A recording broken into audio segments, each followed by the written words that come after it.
survei terakhir dari Indobarometer?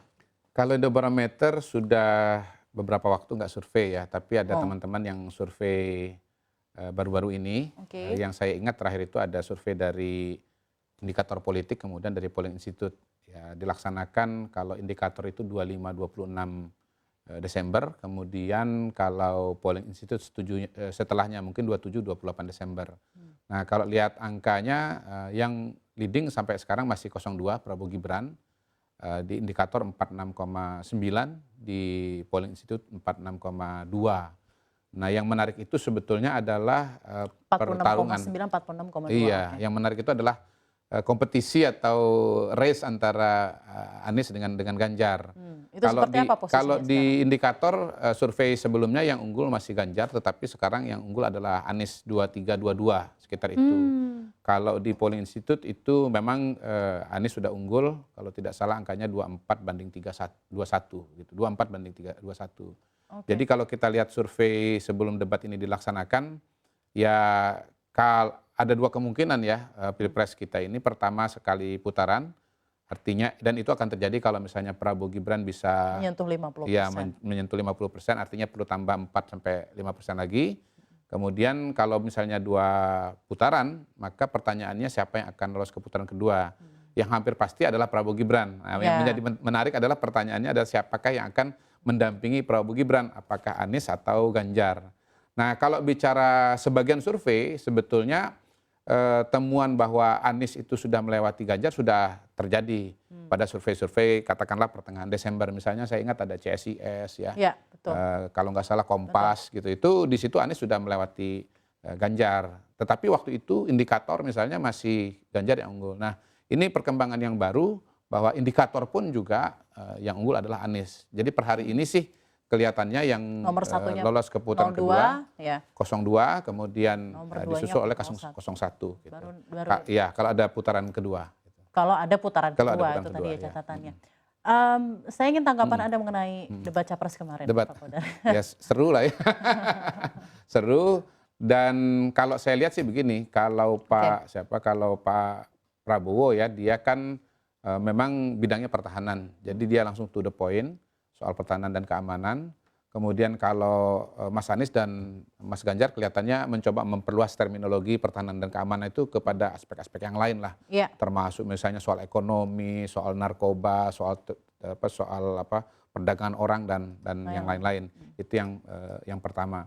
Nah, yang kedua, memang Mas Anies ini dia percaya kepada kekuatan retorika lah istilahnya. Dia bilang kita itu harus ambil inisiatif di forum-forum internasional, kita harus menggalang dukungan dari forum-forum internasional. Tetapi kalau Pak Prabowo, dia saya lihat lebih realis ya secara politik, bahwa negara kita itu baru akan bisa berperanan bukan karena bicara atau ngomong gitu atau omon-omon gitu, omon-omon, tetapi ya karena memang kita punya postur ekonomi dan postur pertahanan yang kuat, persenjataan yang kuat gitu. Jadi kita nggak perlu ngomong terlalu banyak ya, tapi kemudian kalau memang posisi kita kuat, maka kita akan punya peran yang besar gitu. Sementara Pak Anies dia dengan kondisi yang ada, dia percaya bahwa dialog dan ngomong itu akan berpengaruh begitu. Itu yang saya lihat perbedaan antara dua kandidat ini. Memang kalau kita bicara Kalau Pak Ganjar gimana Pak kemarin? Mas Ganjar itu kan istilahnya on and off kan dia kan gitu. Memang kalau bicara posisi, yang paling clear dan mudah kita lihat adalah Prabowo dan Anies ya. Satu ini kan melanjutkan dan petahana, bagian dari petahana, yang satunya lagi perubahan gitu. Nah, kalau Mas Ganjar ini kan terbelah antara dua situasi ini. Di satu dan sisi apakah dengan sikap Pak Ganjar, kritik, ya. sikap narasinya Pak Ganjar yang memang on and off ini Anda membuat posisi Anies jadi bisa lebih leading dibanding Saya kira begitu, begitu. Jadi memang pertama kalau bicara pemilih itu secara garis besar tuh cuman dua kategori saja. Iya, melanjutkan atau perubahan. Kalau kita identitasnya nggak jelas, kita bisa kejepit di tengah gitu. Nah, yang kedua, kalau kita identitasnya tidak jelas, kita bisa di politik dalam pilpres itu pada dasarnya dalam semua pertarungan itu sederhana saja, melanjutkan dan perubahan. Nah, yang kedua, Mas Ganjar ini kan sebetulnya kalau diruntut ke akarnya itu sebetulnya bagian dari keberlanjutan, ya kan? Dia dekat dengan Pak Jokowi, kemudian partainya juga sama dengan Pak Jokowi, asal daerahnya sama dengan Pak Jokowi. Betul. Jadi suara Mas Ganjar itu sebetulnya sebagian adalah auranya Pak Jokowi. Gitu. Nah, ketika ada Prabowo berpasangan dengan Gibran, aura itu kesedot ke Prabowo Gibran. Jadi pertarungan Mas Ganjar itu kalau secara elektoral sebetulnya adalah dengan Prabowo. Dan pada hari ini ya dengan dinamika yang ada Mas Gibran, PDI, Mas Ganjar juga nyerang gitu kan. Apalagi kemarin misalnya ada makan malam berdua gitu Pak Prabowo dengan Pak Jokowi.